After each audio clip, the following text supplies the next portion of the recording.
ইমরান বিন বশির কেমন মাথামোটার মাথামোটা একটু চিন্তা করেন। আল্লাহ সুবহানাহু ওয়া তাআলা পবিত্র কালামে মাজিদে ইরশাদ করেছেন, শাহরু রমাদানাল্লাযী উনজিলা ফীহিল কুরআন, রমাদানুল মুবারকের মধ্যে এই কোরআনকে অবতীর্ণ করা হয়েছে। অন্যত্র এসেছে ইন্না আনজালনাহু ফী লাইলাতুল কদর, লাইলাতুল কদর তথা কদরের রজনীতে আল্লাহ সুবহানাহু ওয়া তাআলা এই কোরআনকে অবতীর্ণ করেছেন। এখন এই দুটি আয়াতে কারিমাকে সামঞ্জস্য করতে পারছে না।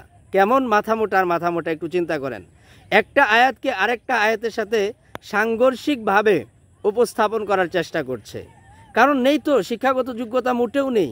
মাদ্রাসায় পড়েছে বলে আর কি মানুষের সামনে দাবি করে, কিন্তু মাদ্রাসার শিক্ষা তার মধ্যে মোটেও নেই, সে পড়েই নেই। হয়তোবা লোক দেখানোর জন্য মাথায় টুপি, মুখে দাড়ি আর গায়ে পাঞ্জাবি এখনও পর্যন্ত ঠিক আছে। এগুলো হচ্ছে ধোঁকার সামগ্রী, যাতে করে মানুষ খুব সহজে এর মাধ্যমে ধোঁকায় পড়ে যায়। সেজন্য সে মাথায় টুপি, মুখে দাড়ি আর গায়ে পাঞ্জাবি ব্যবহার করেছে এবং করে যাচ্ছে। প্রিয় দর্শক, সে যে মাদ্রাসায় পড়ে নাই তার অনেকগুলো দৃষ্টান্ত আমি ইতিপূর্বে ভিডিওগুলোতে আমি আপনাদেরকে দেখিয়েছি, বুঝিয়েছি, শুনিয়েছি সে মাদ্রাসায় পড়ে নাই। তো দেখেন আল্লাহ সুবহানাহু ওয়া তাআলা কি বললেন, সূরা বাকারার মধ্যে বললেন আমি রমাদানুল মুবারকে কোরআনকে অবতীর্ণ করেছি। এরপরে সূরা কদরের মধ্যে বললেন আমি লাইলাতুল কদরে অবতীর্ণ করেছি। আচ্ছা, আমি যদি জিজ্ঞেস করি লাইলাতুল কদর এটি কি মুহররম মাসে, সফর মাসে? না। যে আরবি মাসগুলো জানেন সেই ব্যক্তি কখনো এই ধরনের কথা বলবেন না যে লাইলাতুল কদর সফর মাসে বা মুহররম মাসে, বরং লাইলাতুল কদর রমাদানুল মুবারকে।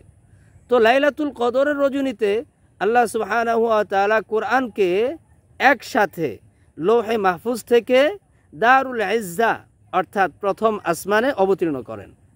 এই প্রথম আসমান থেকে পরবর্তীতে অবস্থা ভেদে স্টেপ বাই স্টেপ, ধাপে ধাপে কোরআনকে আল্লাহর রসুল পর্যন্ত জিবরিল আলাইহিস সালাতু ওয়াস সালাম পৌঁছে দেন। তাহলে বোঝা গেল কি, আল্লাহ তাআলা এককালীনভাবে কোরআনকে লাইলাতুল কদরে অবতীর্ণ করেছেন দারুল ইজ্জা তথা প্রথম আসমানে, আর প্রথম আসমান থেকে ধাপে ধাপে স্টেপ বাই স্টেপ নবী মুহাম্মদ সাল্লাল্লাহু আলাইহি ওয়াসাল্লামের কাছে অবস্থা অনুযায়ী, প্রেক্ষাপট অনুযায়ী অবতীর্ণ করেছেন। এখন ইমরান বিন বশিরের প্রশ্ন হচ্ছে, কোরআনের মধ্যে তাহলে নস্খ কেন? অর্থাৎ আয়াতে কারিমার বিধান রহিত হয়ে যাওয়া, আয়াতে কারিমাটাই রহিত হয়ে যাওয়া, তাবদিল পরিবর্তন হয়ে যাওয়া, এগুলো কেন? লৌহে মাহফুজের মধ্যে যা লিপিবদ্ধ আছে তা তো নাজিল হয়ে গেছে, তাহলে নাজিল হওয়ার পরে আবার সেটাকে রহিত করে দিয়ে নতুন আঙ্গিকে বিধান নাজিল করা, অর্পণ করা, এর মানেটা কি? এই মগায় বুঝে না। মানুষের জীবন ব্যবস্থাপনা কি রবটের মতো? এই মাথামোটা। মানুষের জীবন ব্যবস্থাপনা হচ্ছে পরিবর্তনশীল। আল্লাহ সুবহানাহু ওয়া তাআলা আগের থেকেই জানেন এই পৃথিবীতে কিছু সংখ্যক মানুষ আসবে যারা মদ পানে অভ্যস্ত হবে। এই মদ পানটাকে যদি একত্রে আমি হারাম করে দেই, মানুষের জন্য কষ্ট হয়ে যাবে। যেমন উদাহরণ দিলে বুঝবেন, এক ছেলে চিল্লাই গেছে, সে নিজেও আগে একসময় সিগারেট বিড়ি খাইতো, চিল্লাই গিয়ে বুঝ পাইছে, বিড়ি সিগারেট খাওয়া বন্ধ করে দিছে।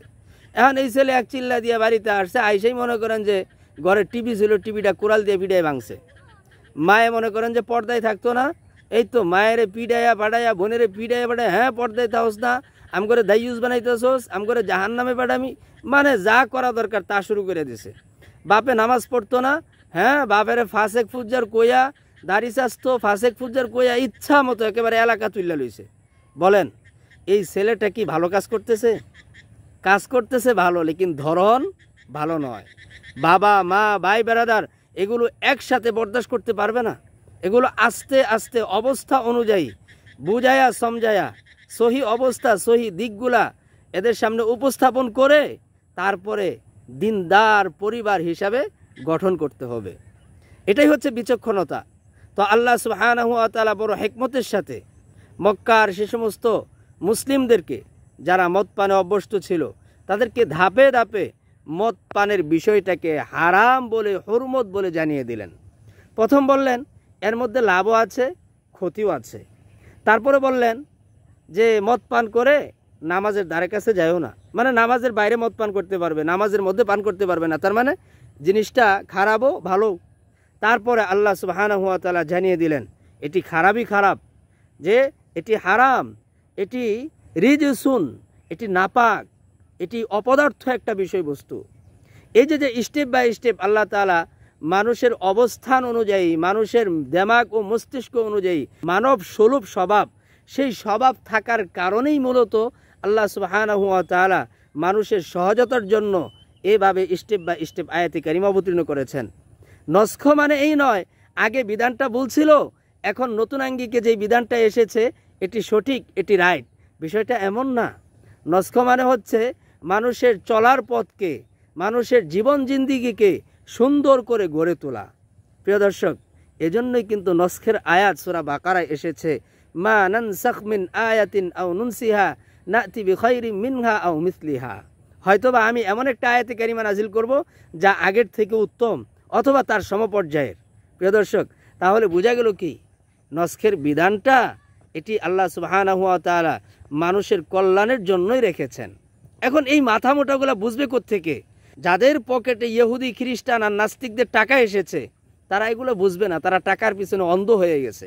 হ্যাঁ, এই জন্য এই লোকটা কি করেছে, কিছু সংখ্যক আলেমদেরকে হয়তো বা মহিলা মাদ্রাসায় পড়ায়, ঠিকঠাক মতো উত্তর দিতে পারে না, কোরআন হাদিস বুঝে না, আন্দা ওই আল্লাহর আরশ থেকে নাকি কোরআন পাঠাইছে।